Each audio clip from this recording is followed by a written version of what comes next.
पहले हमरे के सब संगीत प्रेमी भाई बहनवन के नया साल के बहुत बहुत मुबारक है। हैप्पी न्यू ईयर सब भाई और बहन मन के। एक तो मन लागे दोबारा जन्म हो कि नहीं बतिया ले,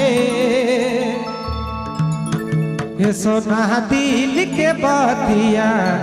हरे मन के बतिया बतिया ले, जिंदगी कर कहाँ का ठिकाना, का गारंटी है कखन पर छुट्टी।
बतिया बतियाले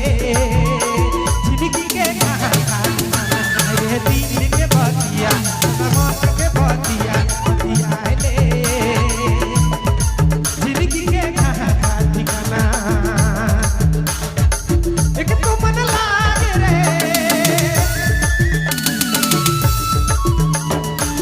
एक तो मन लागे रे एक तो मन लागे दोबारा जन्म होई कि नहीं बतियाले सोना दिल के बतिया तेरे मन के बतिया बतियाले जिंदगी के कहानी ठिकाना रे मन के बतिया दिल के बतिया बतियाले जिंदगी के कहानी ठिकाना सोना दिल के बतिया तेरे मन के बतिया बतियाले जिंदगी के कहानी ठिकाना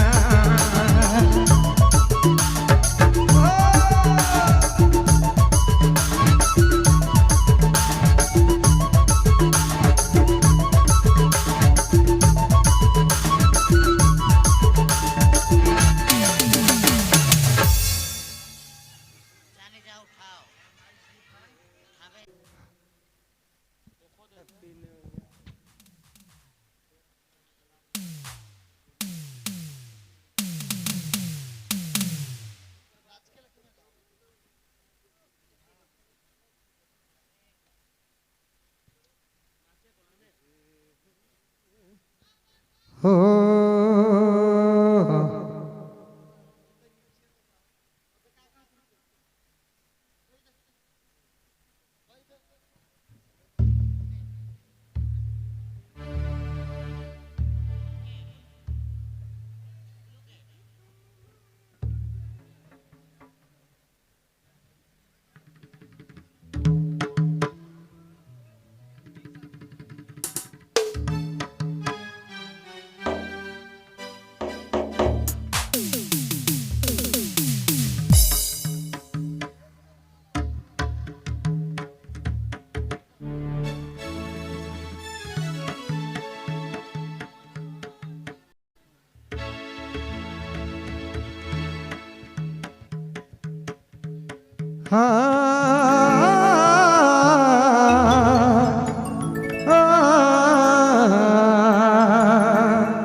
एक तो मन ला